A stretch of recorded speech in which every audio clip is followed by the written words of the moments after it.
आज की इस क्लास में सबसे पहले हम लोग जनरल नॉलेज और जनरल अवेयरनेस के कुछ महत्वपूर्ण क्वेश्चंस को देखेंगे। फिर उसके बाद जो है हम लोग आज के यानी कि 29 अक्टूबर के महत्वपूर्ण करंट अफेयर्स को करेंगे और उसके बाद करंट इवेंट्स के कुछ क्वेश्चंस को रिवीजन करेंगे। ठीक है ना। तो पहला पॉइंट देखते हैं जनरल नॉलेज से संबंधित। भारत का प्रथम ब्लू फ्लैग प्रमाणित समुद्री तट कौन सा है? तो ब्लू फ्लैग प्रमाणित समुद्री तट है आपका गोल्डन बीच, जो कि आपके कहाँ पे है? पुरी, ओडिशा में। ठीक है ना।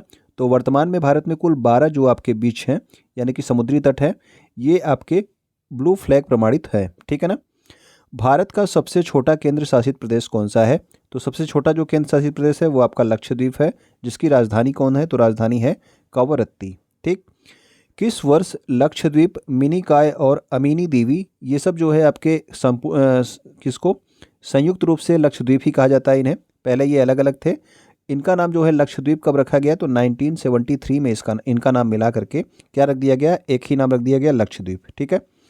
अगला हमारा है, भारत की पहली अंडर वाटर मेट्रो कहाँ प्रारंभ होगी? तो पहली जो अंडर वाटर मेट्रो होगी ये आपके 2024 तक प्रारंभ होनी है। कहाँ पे?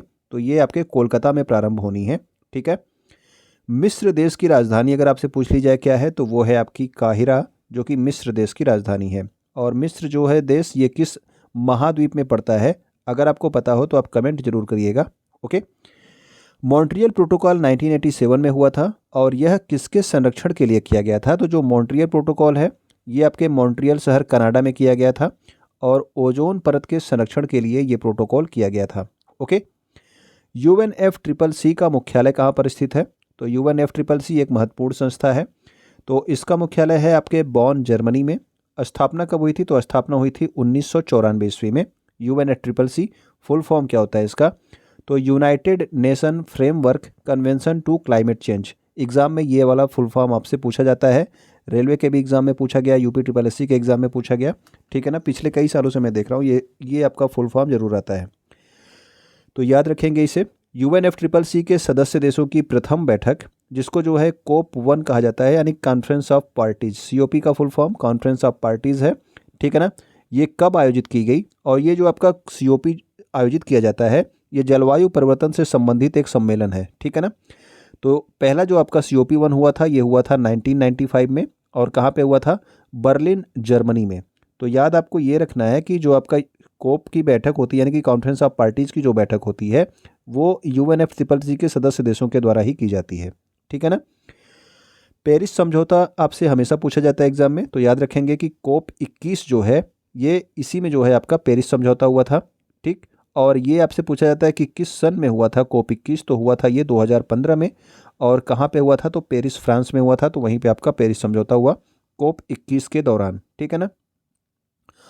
वर्ष 2021 में अभी COP26 का आयोजन किया गया और इसका आयोजन कहाँ पर किया गया था? तो COP26 का आयोजन किया गया था ग्लासगो, स्कॉटलैंड में। ठीक। अब जो है 2022 में ये कहाँ होना है? तो 2022 में ये आपके होगा कहाँ पे? मिस्र देश, इजिप्ट देश में, वहाँ पे ये 2022 में होना है। ठीक है। COP27। पहली वंदे भारत ट्रेन कहाँ से कहाँ तक चली थी? तो पहली जो वंदे भारत ट्रेन थी ये नई दिल्ली से स्टार्ट होके वाराणसी तक जो है ये चलाई गई। ठीक है। और इसका नाम क्या था? तो इसका नाम था ट्रेन 18 या T18। भारत में पहली बार ट्रेन कहाँ से कहाँ तक चली अगर आपसे पूछा जाए, तो भारत में पहली बार ट्रेन जो है ये लॉर्ड डलहौजी के समय में चली थी और मुंबई से थाने के बीच में पहली ट्रेन चली थी। ठीक है। 1853 में। ओके। 1853। 1924 से रेल बजट को आम बजट से अलग किस समिति की सिफारिश पर किया गया? तो पहले जो है आपका 1924 में ये अलग किया गया था, यानी कि 1924 से रेल बजट को अलग प्रस्तुत किया जाने लगा और आम बजट को अलग प्रस्तुत किया जाने लगा। ठीक है। पहले एक ही में था। तो ये किस समिति की सिफारिश पर किया गया था? तो एकवर्थ कमेटी थी। ठीक है। जो 1920-21 में बनी थी, इसी की सिफारिश पर 1924 से रेल बजट को आम बजट से अलग कर दिया गया था। ये आपसे क्वेश्चन पूछा जाता है। इसके अलावा आप ये भी याद रखेंगे कि रेल बजट को आम बजट में विलय कब किया गया, किस समिति की सिफारिश पर? तो विवेक देवराय समिति की सिफारिश पर 2017 से जो है आपका रेल बजट और आम बजट को दोनों को एक ही में मिला दिया गया। संयुक्त रूप से अब बजट आपका पेश होता है, रेल बजट और आम बजट सबका एक ही साथ। भारतीय प्रतिस्पर्धा आयोग की स्थापना कब हुई थी? तो भारतीय प्रतिस्पर्धा आयोग की स्थापना हुई थी आपके 2009 में और किस वर्ष के अधिनियम के द्वारा, तो 2002 के अधिनियम के द्वारा 2009 में भारतीय प्रतिस्पर्धा आयोग की स्थापना की गई थी। जम्मू कश्मीर और लद्दाख को अलग अलग केंद्र शासित प्रदेश के रूप में कब अधिसूचित किया गया? जब आपका जम्मू कश्मीर राज्य था तो जम्मू कश्मीर और लद्दाख दोनों एक ही में थे, ठीक है ना। लेकिन बाद में 31 अक्टूबर 2019 को इन्हें जो है अलग अलग जो है केंद्र शासित प्रदेश के रूप में बना दिया गया। अब जम्मू कश्मीर एक आपका अलग केंद्र शासित प्रदेश है और लद्दाख अलग केंद्र शासित प्रदेश है। तो 31 अक्टूबर 2019 आप डेट याद रखेंगे। भारत को पोलियो मुक्त कब घोषित किया गया? तो भारत को पोलियो मुक्त घोषित किया गया है सन 2014 में, ठीक है। पोलियो रोग का कारक क्या होता है? तो पोलियो किसकी वजह से होता है? तो पोलियो जो है वायरस की वजह से होता है, विषाणु की वजह से होता है पोलियो रोग, ठीक है। दूषित जल और भोजन की वजह से ये होता है। पोलियो के टीके की खोज अगर आपसे पूछा जाए कि किसने की थी, तो पोलियो के टीके की खोज की थी जॉनस साल्क ने, ठीक। और पोलियो से शरीर का कौन सा अंग प्रभावित होता है? तो शरीर का तंत्रिका तंत्र प्रभावित होता है। इससे जो है शरीर में विकलांगता आ जाती है। कोशिकाओं में अगर अनियंत्रित वृद्धि की बात की जाए, यानी कि कोशिकाएं जब अनियंत्रित रूप से बढ़ने लगती हैं, तो वो कौन सा रोग होता है? तो वो होता है आपका कैंसर रोग, ठीक है। इसमें कोशिकाओं में जो है अनियंत्रित तरीके से वृद्धि होने लगती है। अब देखते हैं उत्तरी अमेरिका के कुछ महत्वपूर्ण परीक्षापयोगी प्रश्नों को। ओके, विश्व का सबसे बड़ा द्वीप कौन सा है? तो ये है आपका ग्रीनलैंड। और इस पर किस देश का अधिकार है, ये भी पूछा जाता है। तो विश्व का जो सबसे बड़ा द्वीप है ग्रीनलैंड, तो ग्रीनलैंड पर डेनमार्क देश का अधिकार है, ठीक है। विश्व का चीनी का कटोरा किस देश को कहा जाता है? तो चीनी का कटोरा कहा जाता है क्यूबा देश को। और क्यूबा की राजधानी कौन सी है? तो क्यूबा की राजधानी है हवाना। मेक्सिको को क्यूबा से अलग करने वाला चैनल कौन सा है? तो युकाटन चैनल। कई बार एग्जाम में आपसे पूछा गया है कि मेक्सिको को क्यूबा से कौन अलग करता है, तो ये करता है आपका युकाटन चैनल, ठीक है ना। उत्तरी अमेरिका की सर्वोच्च चोटी का नाम अगर आपसे पूछ लिया जाए, तो ये है आपका माउंट डेनाली। और इसका पहले क्या नाम था? तो पहले इसका नाम था माउंट मैकिनले, ठीक। तो अब इसका नाम है माउंट डेनाली। उत्तरी अमेरिका की ये सर्वोच्च चोटी है। न्यूयॉर्क शहर किस नदी के किनारे स्थित है? तो न्यूयॉर्क शहर आपके हडसन नदी के किनारे स्थित है। शिकागो शहर किस झील के किनारे स्थित है? तो शिकागो आपके मिशिगन झील जो है, यहाँ पर मिशिगन झील के किनारे स्थित है आपका शिकागो शहर। सू नहर किन दो झीलों को जोड़ती है? तो सू नहर आपका इंपॉर्टेंट है। सू नहर जो है ये सुपीरियर झील और ह्यूरोन झील को आपस में जोड़ती है, ठीक है। गल्फ स्ट्रीम किस तरह की जलधारा है? तो गल्फ स्ट्रीम आपकी गर्म जलधारा है, ठीक। अगर मैं आपसे पूछ लूँ कि लेब्राडोर जो है ये किस तरह की जलधारा है, तो आप लोग कमेंट करके बताना कि लेब्राडोर जो है किस तरह की जलधारा है। ओके, टुंड्रा प्रदेश में एस्किमो जनजाति पाई जाती है और वहाँ पे वो लोग बर्फ़ के घर बना के रहते हैं। तो उनके बर्फ़ के जो घर बनते हैं उनको क्या कहते हैं? तो जो बर्फ़ के घर होते हैं उन्हें इग्लू कहा जाता है। सियरा नेवादा किस प्रकार के पर्वत का उदाहरण है? तो सियरा नेवादा विश्व का सबसे बड़ा ब्लॉक पर्वत है और कहाँ पे है ये? उत्तरी अमेरिका में है, ठीक है। तो सियरा नेवादा विश्व का सबसे बड़ा क्या है? ब्लॉक पर्वत है। अगला हमारा है यूएसए और कनाडा के मध्य कौन सी अक्षांश रेखा जो है ये दर नहीं सीमा निर्धारित करती है? तो ये आपका कौन सी अक्षांश रेखा है? तो 49 डिग्री उत्तरी अक्षांश रेखा जो है यूएसए और कनाडा के बीच में सीमा बनाती है, ठीक है। यूएसए और मेक्सिको के मध्य सीमा किस नदी के द्वारा निर्धारित होती है? तो यूएसए और मेक्सिको के मध्य में सीमा निर्धारित करती है जो नदी, वो है आपकी रियो ग्रैंडी नदी, ठीक है। तो कनाडा सबसे ऊपर है, ठीक। कनाडा के बाद आपका यूएसए है और यूएसए के बाद आपका क्या है? तो ये आपका मेक्सिको है, ठीक है ना। तो कनाडा और इसके बीच में 49 डिग्री है और यहाँ पे जो है एक रियो ग्रैंडी नदी है, वो यूएसए और मेक्सिको के मध्य सीमा बनाती है, ठीक। तो ये हमारे क्या थे? ये हमारे महत्वपूर्ण जनरल नॉलेज और जनरल अवेयरनेस थे। तो ये डेली हम लोग करते हैं। अगर आप यहाँ पे पहली बार आए हैं तो आप चैनल को सब्सक्राइब कर सकते हैं, ठीक है। तो आइए अब आगे देखते हैं वीडियो को। तो आइए अब देखते हैं 29 अक्टूबर 2022 के महत्वपूर्ण करंट अफेयर्स को और इसके बाद हम लोग करेंगे करंट इवेंट्स के रिवीजन को, यानी कि आपके पिछले महीने के जो करंट इवेंट्स हैं, करंट अफेयर्स, उनके रिवीजन करेंगे, ठीक है। तो पहला हमारा है ऑफिशियल एयरलाइन गाइड। संस्था की रिपोर्ट के अनुसार दुनिया का सबसे व्यस्ततम हवाई अड्डा कौन सा है? तो अटलांटा अंतर्राष्ट्रीय हवाई अड्डा ये दुनिया का सबसे व्यस्ततम हवाई अड्डा है और भारत से कौन सा हवाई अड्डा है, तो भारत के टॉप 10 में 10वें नंबर पे कौन शामिल है, तो ये इंदिरा गांधी अंतर्राष्ट्रीय हवाई अड्डा, ये दिल्ली में स्थित है, ये आपके 10वें नंबर पर है। भारत से जो है यही आपका सबसे टॉप पे हवाई अड्डा शामिल है, जो कि सबसे व्यस्ततम हवाई अड्डा है। ठीक है, और दुनिया का सबसे व्यस्ततम कौन है, तो वो अटलांटा अंतर्राष्ट्रीय हवाई अड्डा है। अगला हमारा है, ट्विटर खरीदने के बाद एलोन मस्क ने ट्विटर के सीईओ को पद से हटा दिया।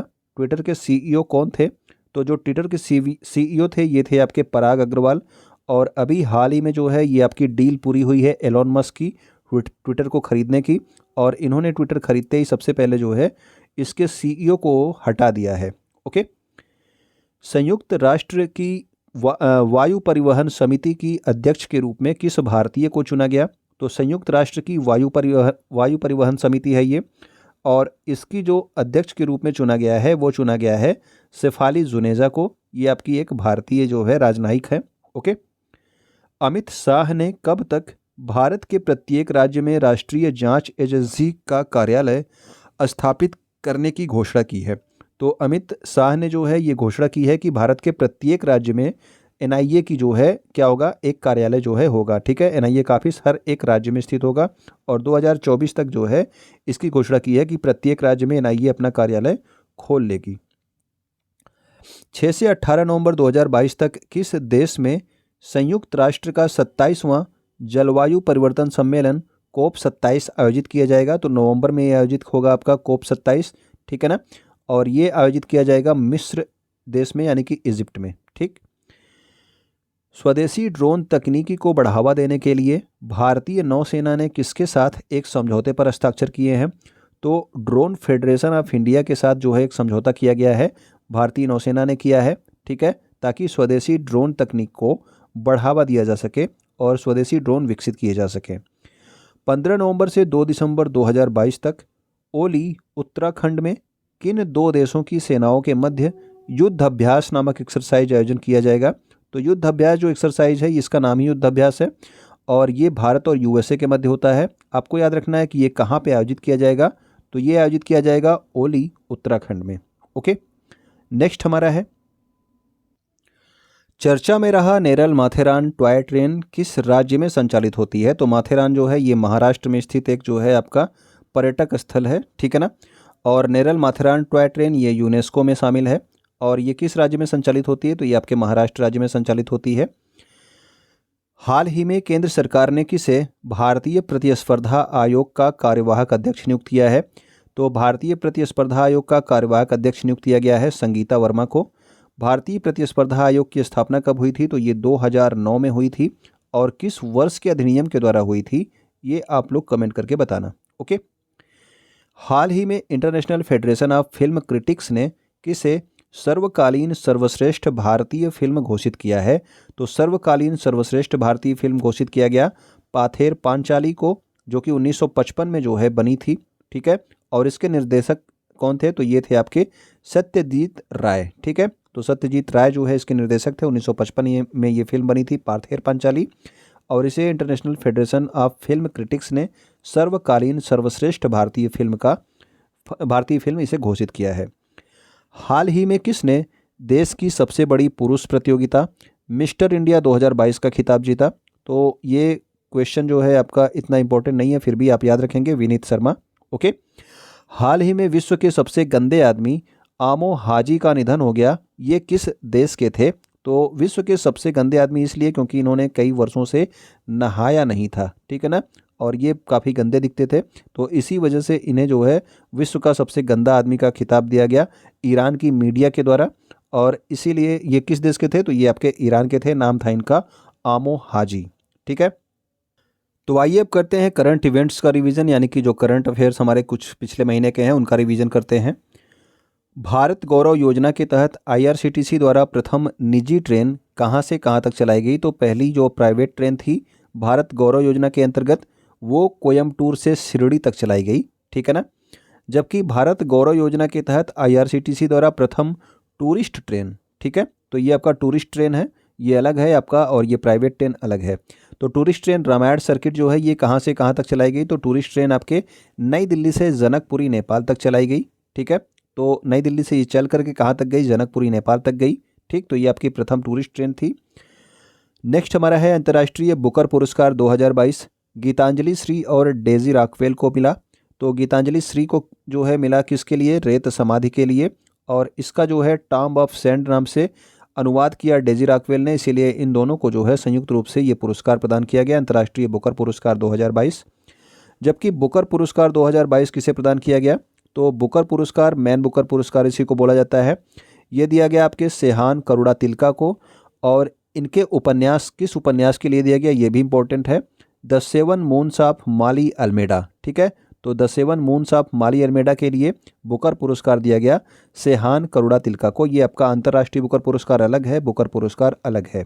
ठीक है, नेताजी सुभाष चंद्र बोस के बारे में जागरूकता पैदा करने के लिए किसके द्वारा मैं भी सुभाष अभियान प्रारंभ किया गया, तो मैं भी सुभाष अभियान प्रारंभ किया गया लद्दाख के सांसद जामयांग सेरिंग नामग्याल के द्वारा। ठीक है, तो नेताजी सुभाष के बारे में जागरूकता के लिए मैं भी सुभाष अभियान लेह लद्दाख में प्रारंभ किया गया।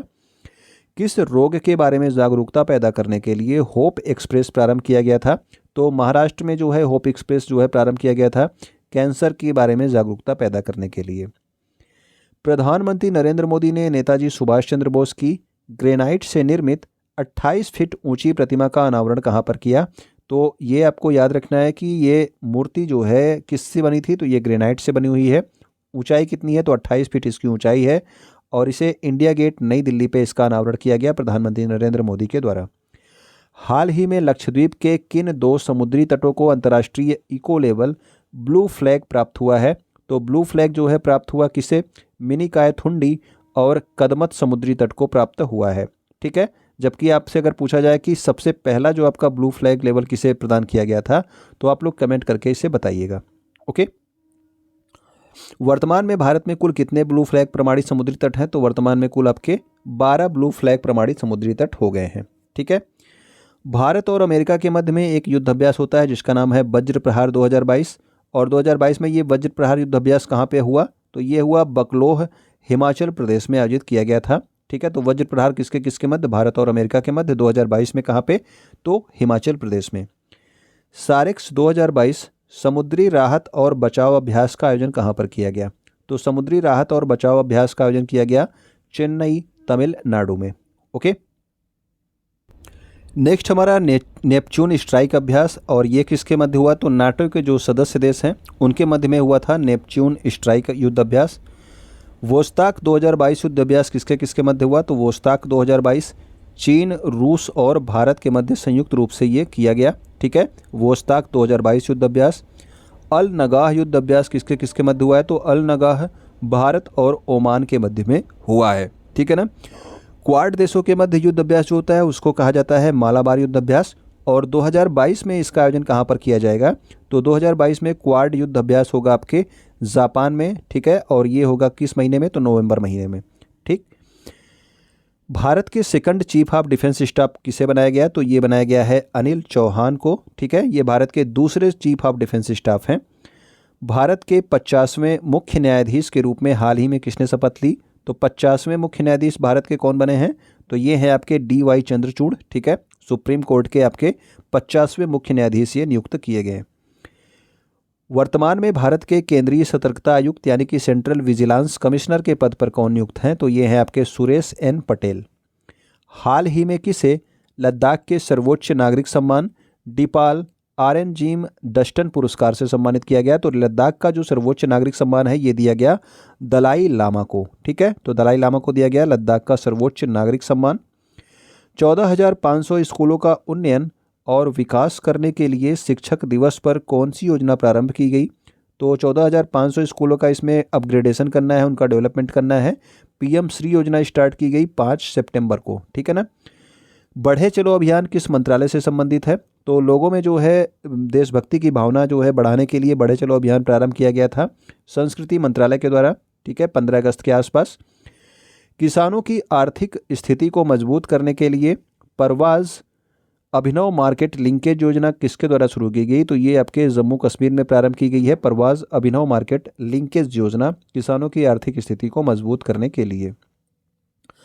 नेक्स्ट हमारा है 52वां दादा साहब फाल्के पुरस्कार, और ये जो आपका 52वां दादा साहब फाल्के था ये वर्ष 2020 के लिए दिया गया, और ये किसे प्रदान किया गया था, ये प्रदान किया गया था आशा पारेख को। ठीक है। 51वां जो है ये 2019 के लिए किसे दिया गया था, तो रजनीकांत को प्रदान किया गया था। ठीक ठीक है। और 50वां किसे दिया गया था, तो 50वां दिया गया था अमिताभ बच्चन को। भारत का 33वां हाथी रिजर्व कौन सा है जिसे हाल ही में केंद्र सरकार ने मंजूरी दी है, तो केंद्र सरकार की मंजूरी के बाद ये आपका भारत का 33वां हाथी रिजर्व बन गया। और ये इसका नाम क्या है, तो ये है आपका तराई हाथी रिजर्व, और किस प्रदेश में है, तो उत्तर प्रदेश में। मिस अर्थ इंडिया 2022 का खिताब किसने जीता, तो मिस अर्थ इंडिया जीत लिया है वंशिका परमार ने। मिस वर्ल्ड 2021 किसने जीता है, तो मिस वर्ल्ड की बात हो गई तो ये आपकी कैरोलिना बिलावस्का है, जो कि आपके पोलैंड की हैं। मार्च 2022 में ये प्रतियोगिता हुई थी। मिस यूनिवर्स 2021 का खिताब किसने जीता है, तो ये 70वें क्रम का मिस यूनिवर्स है, और इसे जीत लिया है हरनाज संधू ने। यहाँ पे था लिखा है, यहाँ पे ज होगा, हरनाज संधू, जो कि आपके चंडीगढ़ से संबंधित हैं।